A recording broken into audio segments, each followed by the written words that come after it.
Thank you, Blockworks, for hosting me. And thank you to everybody in the audience today for being here. I appreciate it. I've followed the program for the past few days. It's been extraordinary. And I'm happy to have the opportunity to present in front of you today. Could we go back one slide? I have prepared a new presentation. A few years ago, I created one called the 21 Rules of Bitcoin. This one's the 21 Truths of Bitcoin. And preparing for this, I asked myself, what is true today in the year 2025? And perhaps what are the truths that the mainstream world, the mainstream media, traditional investors, politicians, people that are just getting familiar with Bitcoin, with digital assets, what is it they don't know that seems very, very clear to me that I want to share? And so I've gathered my favorite 21 truths of Bitcoin today, and I'm going to start with the first. Bitcoin's an ideology. Freedom versus slavery, innovation versus stagnation, sovereignty versus dependency, property versus poverty. It's a very powerful ideology. It's spreading the entire world, and there would be no Bitcoin without the ideology. It's capitalism versus socialism. It's the individual versus the collective. It pops up throughout human history. We see these themes for the last thousands and thousands of years. You see these themes in the writings of the Austrian economists. You see these themes in the writings of Voltaire and the intellectuals of the 19th, the 18th, the 17th century. You even see these themes in the Constitution of the United States. The Founding Fathers had this ideology. And you'll see it echoing throughout Bitcoin. The second truth of Bitcoin is protocol. Satoshi created a protocol based on that ideology. The 21 million coins, the block sizes, the 10-minute centers, the SHA-256 hashing. It was an integrated protocol. It's not the only way you could have done it, you know. You could have base 10 math, but you could have base 2 math. You could have English as a protocol, but there's also French as a protocol. Bitcoin's a protocol for prosperity. It's a protocol for economic success, economic empowerment. And that protocol lives on in the software. Oftentimes people say, well, what about this quantum thing, or what about that technology thing? And the point that I make to them is that English language is a protocol. If you have to upgrade the software, you'll probably upgrade the software, keep the language. Base 10 math is a protocol. If you have to upgrade the software, rebuild the computer, you'll probably keep the base 10 math. Bitcoin is a protocol. You may change the hardware, you may change the software, you may change the nodes. The protocol is simple. A bunch of intelligent people everywhere in the world would like to keep their money forever. Once $1 trillion worth of money flows into that network, they'll be looking to figure out how to keep it. And then when it's 10 trillion or 100 trillion or 500 trillion, you'll have a bunch of people speaking a language of economics, a monetary language. That is the Bitcoin protocol. Truth number 3, Bitcoin's an asset. One of those 21 million coins pops out. A lot of people just focus on the asset. They forget the ideology. They don't really notice the protocol. They think, do I have a Bitcoin or not? What kind of asset?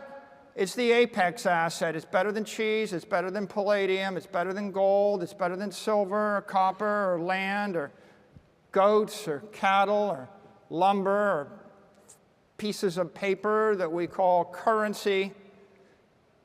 Bitcoin is the asset, right? It is the asset based upon the ideology and the protocol that results in the greatest monetary premium in the world.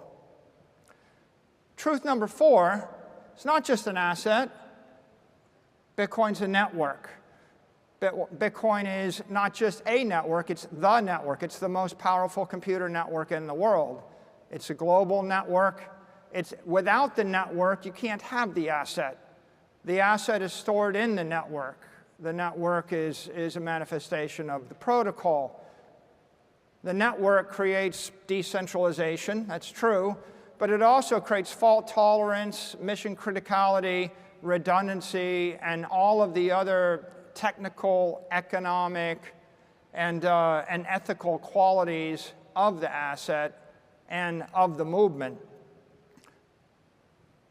An ideology that spawned a protocol resulting in an asset that circulates on a network. That would be a simple articulation of what Bitcoin is. It's a truth.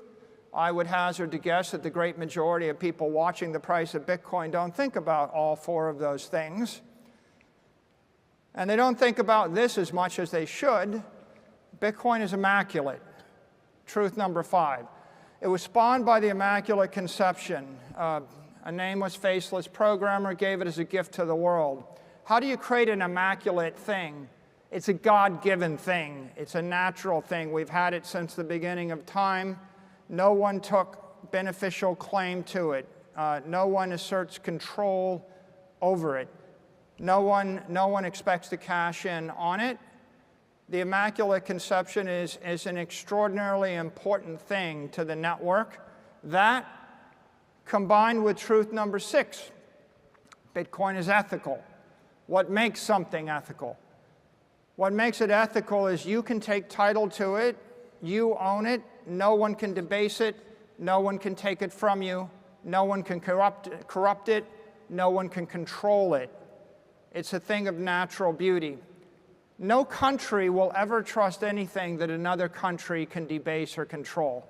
No company will ever trust anything another company owns or controls. No person will ever trust anything controlled by another person. In order to reach this great plateau of ethical, it has to be beyond the corrupting influence of any human, any man-made institution, any organization of people in the world.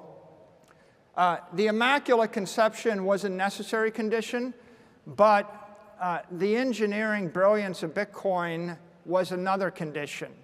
Right? Bitcoin's it's a perfect machine made of imperfect components. That's the brilliance of the engineering. Can you make something that can a human being make something that other humans can't corrupt? Bitcoin's ethical. Truth number 7. That makes Bitcoin a commodity. What is a commodity? An asset without an issuer. Gold's a commodity. Corn is a commodity. Lumber is a commodity. Why is this important? Because in law, commodities have a special status. A company in the United States can be capitalized on commodities. It cannot be capitalized on securities. There's actually a special carve-out in corporate law for publicly traded companies. But maybe more importantly, I can stand here and I can tell you that I think the price of Bitcoin will go to 13 million over 20 years. I couldn't say that about a security, right? You have legal immunity to actually express your opinion about a commodity. That makes commodities politically superior, legally superior, ethically superior, financially superior to a non-commodity, to a security. And it's not just a little bit better, it's 100 times better, right? And so Bitcoin is a commodity. Bitcoin is actually the commodity.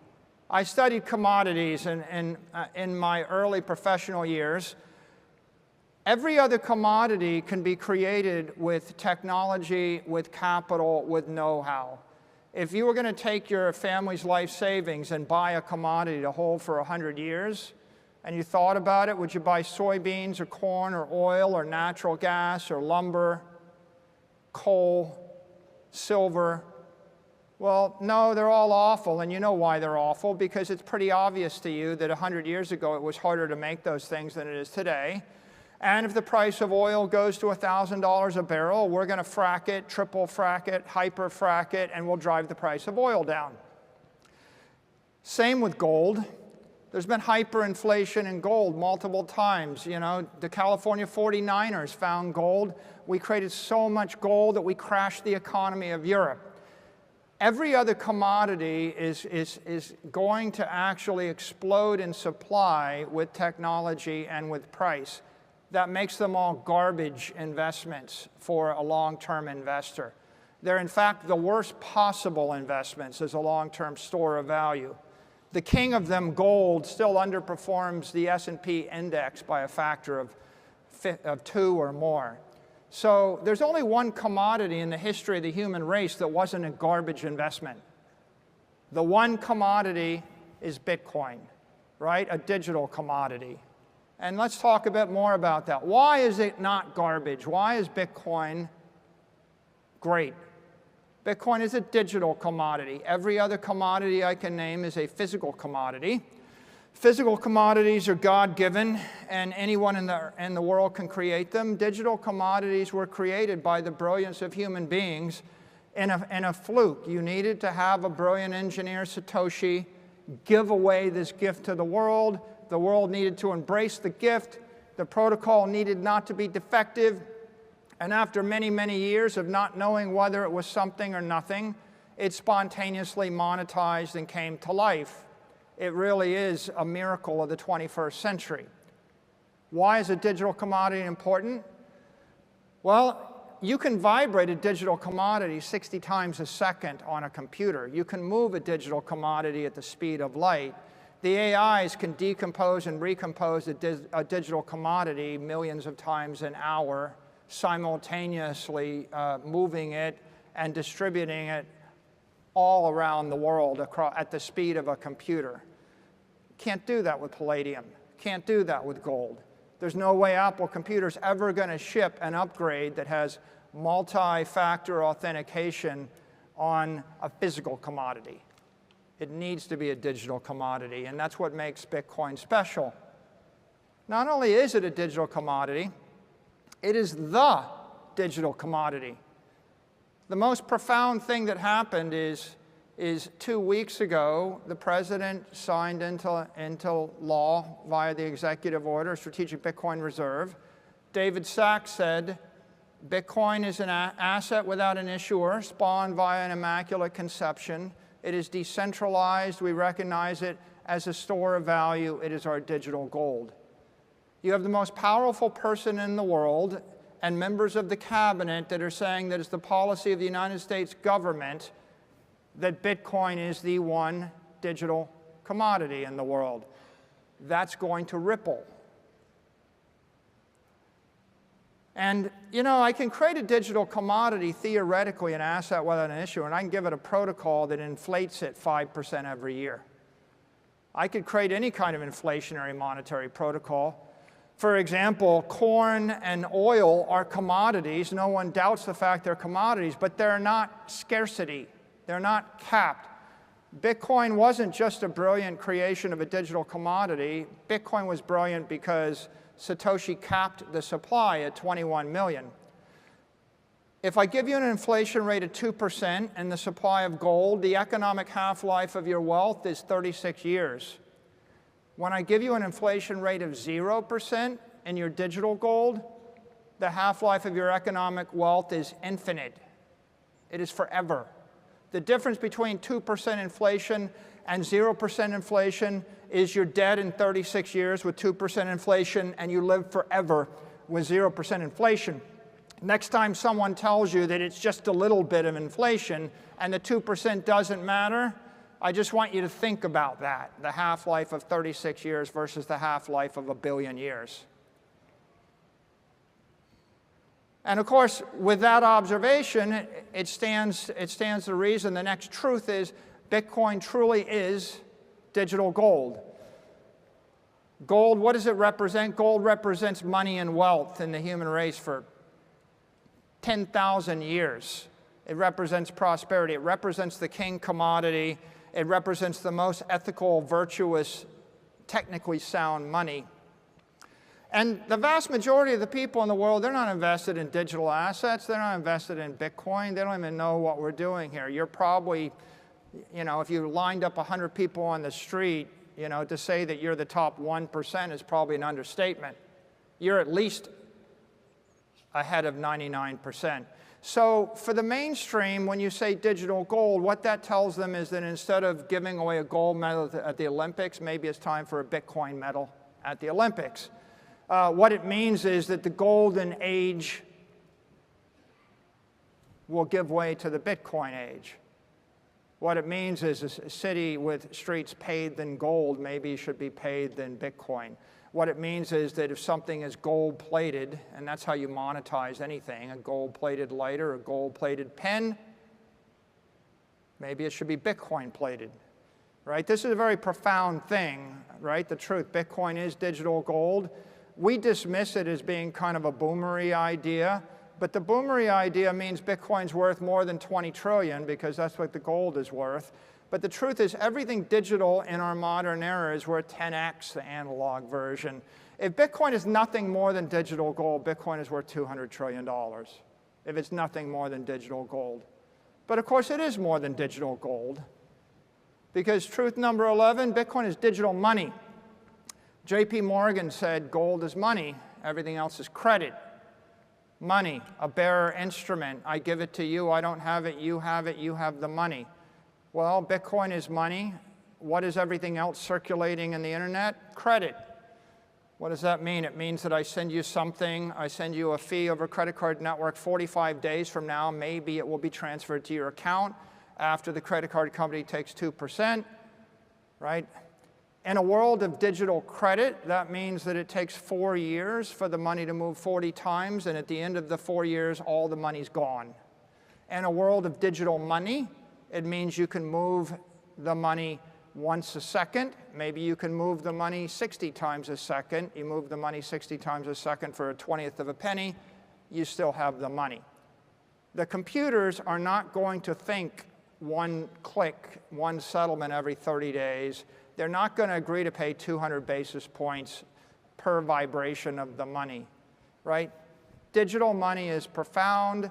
It's so profound that everybody in the business of managing money doesn't even understand what this means. When they understand what this means, then the industry is going to 100x. Bitcoin is going to go to the moon. Well, if Bitcoin is digital money, what else is it? Well, truth number 12. Bitcoin is perfect money. Okay?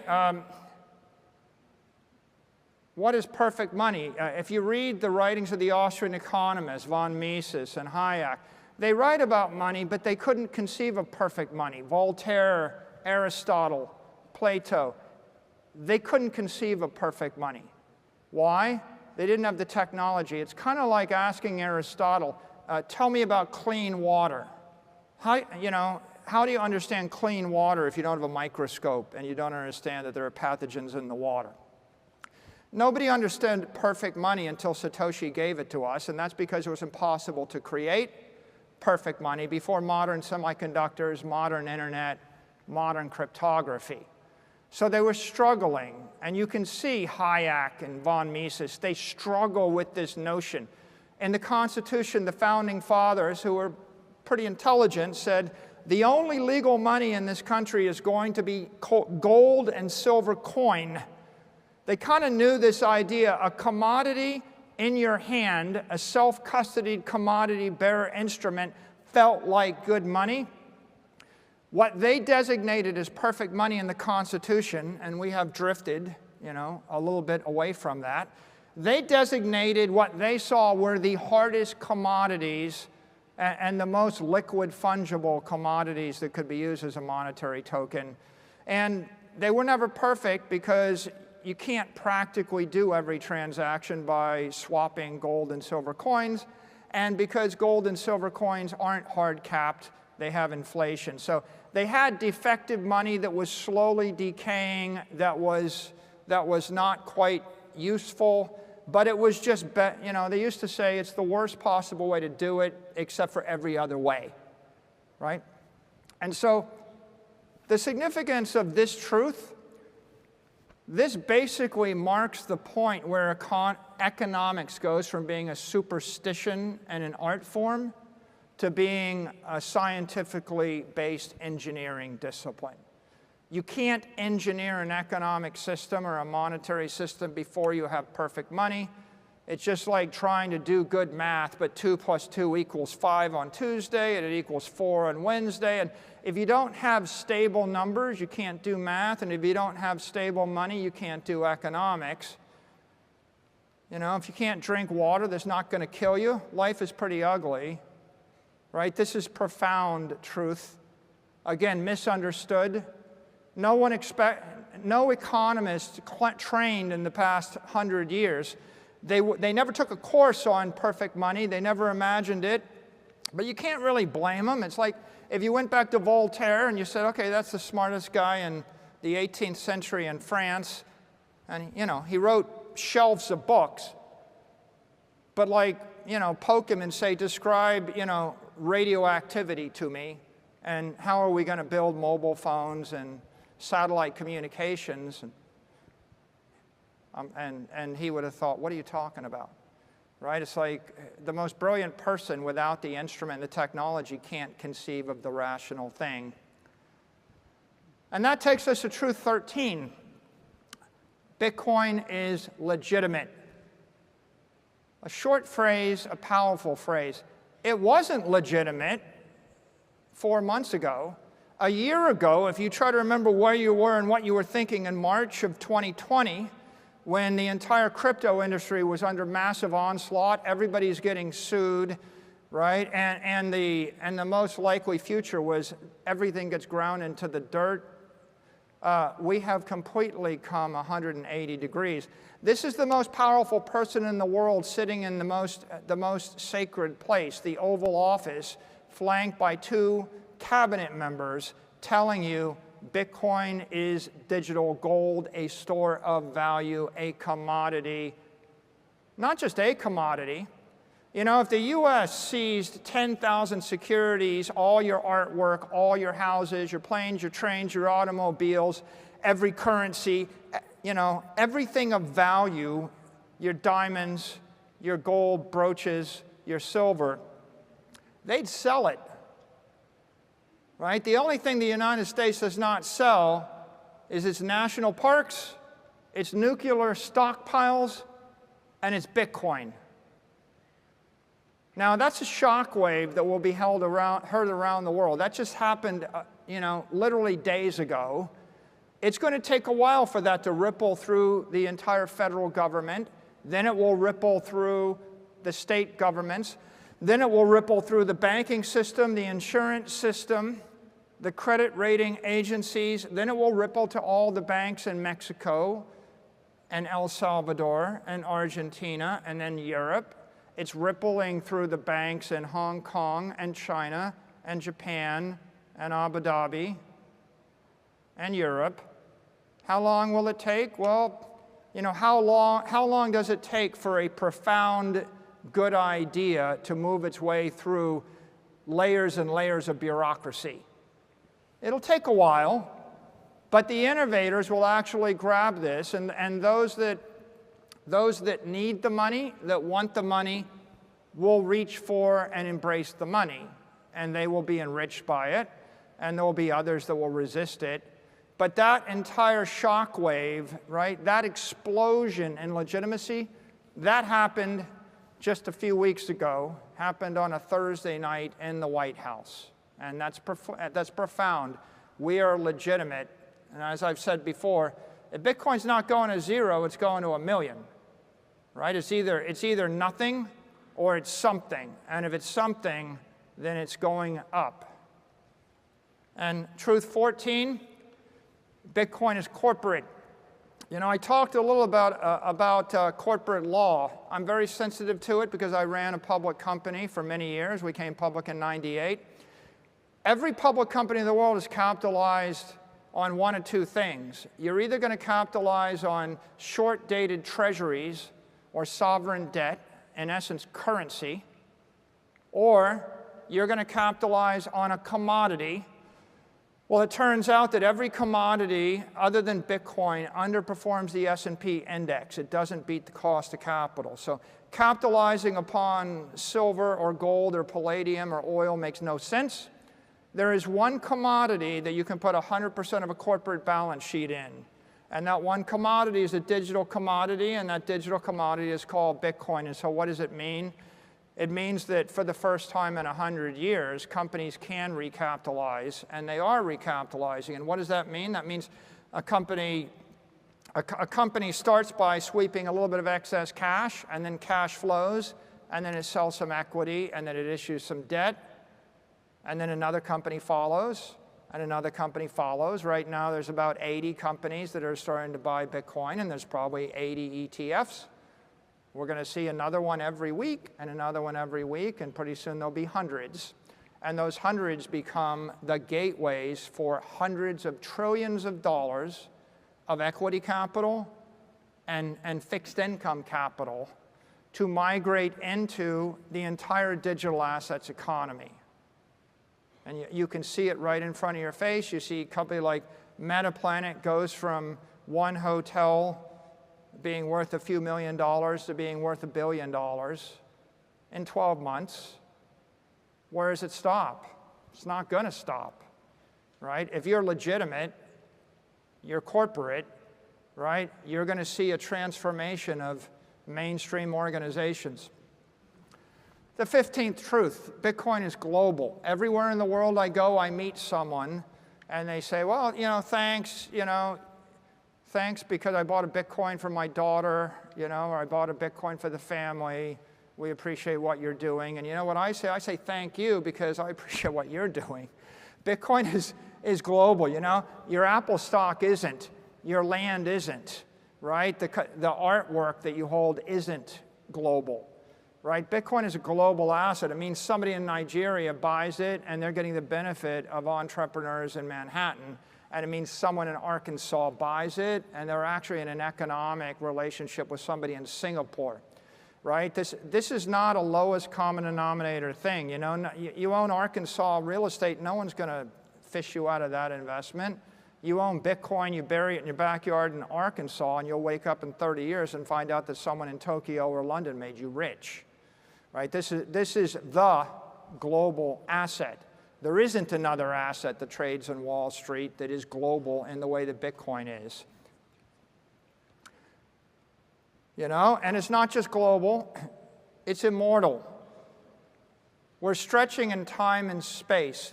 Show me an asset that stretches to every part of space that truly is global, Bitcoin. Now show me one that I can see into the next 100 years or 1,000 years. There's nothing else that you own that's going to last 100 years, right? Your warehouse will have to be redone. Your artwork will probably have to be restored, right? What company would you think is going to be around 200 years from now, right? The real beauty of Bitcoin is the elegance of the protocol is all you're doing is buying 1/21 millionth of all the money in the world forever. Okay, when is that going to obsolesce? Like when are you not going to want to own 1/21 millionth of all the money in the world forever? Right? It's not like iPhone 99. It's not like, getting the next upgrade on the whatever gadget. Right? Bitcoin is immortal because the idea is so timeless and so elegant, and the network is just virally going to spread. It's a life form. And if it's immortal, it means you can actually think 200 years in advance. No company expects to live more than 10, 20, 30 years. Everybody's short term. It takes me to truth number 17 is digital energy. A calorie is organic energy. A Satoshi is digital energy. If you want the AI, if you want to put life in cyberspace, if you want to bring an AI to life, you have to imbue it with digital energy. Then it comes to life. Then it thinks, then it lives, then it procreates, maybe it lives forever. You can't, anything that is funded with digital credit is just a shadow. It's a shade, it's a ghost. If you want something to be a true life form, you have to put real energy into it. I've said many times before, Bitcoin is a conservative asset. I give it to you. I don't have it. It implements conservation of energy in cyberspace, but the more important point is it's going to bring life to cyberspace. Truth 18, if it's digital energy, then Bitcoin's a digital energy network. How do you move energy from point A to point B? How do you vibrate energy, right? How do you do it in a rapid, at the speed of a computer rate? How do you bring the entire world into that relationship? You can't do it with a credit IOU, and certainly you're not shipping gold from New York to Tokyo in a second. Which takes us to truth number 19. If it's an energy network, Bitcoin is a digital economic system. How do you post $10 million for 5 minutes, with a company across the country and fetch it back? Vibration, how do I give it to someone, take it back in 18 seconds? How do I swap a capital asset for a currency asset? We see this in DeFi, right? I'm swapping Bitcoin for stablecoin for Bitcoin, but think more broadly, right? Think about a world of 1 billion robots talking to 1 billion AIs that are thinking at the speed of the computer, that want to actually transact millions and millions of times an hour in time and space. They're going to do it with a digital energy network. And that takes us to truth 20. If it's an energy network, I can reverse it. Bitcoin becomes a digital defense system. Bitcoin is the most powerful network. What's the unit of power? The exahash. If I actually place my cryptographic keys, my identity, my authentication behind that hash wall, behind that wall of digital energy, then I can secure a system, authenticate a system, defend a system, potentially even attack a system. You can't be a superpower if you lose control of your airspace. You can't be a superpower if you lose control of outer space. You can't be a superpower if you lose control of cyberspace. Control of the digital power network, the mining network, the hash network is control of the ability to move energy and capital from point A to point B. Control the network, control your destiny. Lose control of the network, you lose the ability to engage in digital commerce. Maybe you lose the ability to secure your cyber systems. It's a defense system. And with that, I'll end with my final truth, truth 21. Bitcoin is an emerging solar system. Everybody says it's a network, and then they go, yeah, I read something about Metcalfe's law. And Metcalfe's law is like knowing enough to hurt yourself. It's not a Metcalfean network. It's a Newtonian network. Bitcoin is an evolving network. Think a star system forming. There is matter, there is energy. It's the brightest thing in the financial universe. It's got a magnetic field. It is slurping energy, capital, into the magnetic field. There are objects in orbit. They're falling into orbit around it. All of you are in orbit around it to a certain extent. Every company, every country, every actor. It is getting more powerful. It will continue to get more powerful. It will continue to get brighter, right? A Metcalfean idea is like a little asteroid went past on the left and a white dwarf went past on the right, and they're both equal. Well, they're not equal. The white dwarf is going to suck the atmosphere off my planet, and the little asteroid is irrelevant. It's like a cute little shooting star. It made a little spark for me, right? This is not a little Metcalfean network. This is a network where when someone brings $1 billion to the network, it matters. When they bring 10 billion, it matters more. When they bring 100 billion, it matters more. The more capital, the more energy that flows in the network, the more powerful, the greater the gravitational field. Eventually, anyone in the orbit, right, has to adjust their trajectory in order to accommodate that gravitational field. You see this thing coming to life in front of you. It's going to have Newtonian dynamics, and it is an energy system emerging. And these are the 21 truths. Thank you for your time, and please go tell someone the truth about Bitcoin.